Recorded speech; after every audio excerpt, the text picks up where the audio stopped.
தெரியும். எல்லாம் தெலுங்கு வருமா? தெலுங்கு வராது யார் சொல்லுங்க? Okay okay. ఆయన ఎన్నికల్లో పోటీ చేసేటప్పుడు మన రాష్ట్ర పార్టీ వాళ్ళు నన్ను అడిగారు, లింగమూర్తి ఎటు పోటీ చేస్తాడని.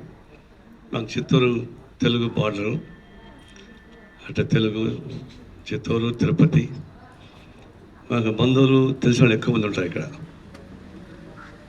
అందువల్ల ఇక్కడికి వచ్చి అందరినీ కలిసి మాట్లాడినాక సపోర్ట్ వచ్చింది బాగా.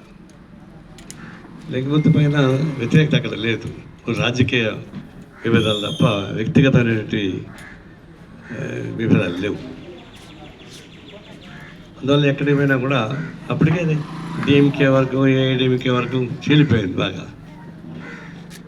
మేము పోయిందంతా కూడా మన పార్టీకి సపోర్ట్ చేయడం కాదు వాళ్ళు. అయితే వ్యక్తిగతంగా ఉన్నటువంటి పరిచయాల్లో పొందొచ్చు, టీడీపీ వాళ్ళ సపోర్టు రావడంతో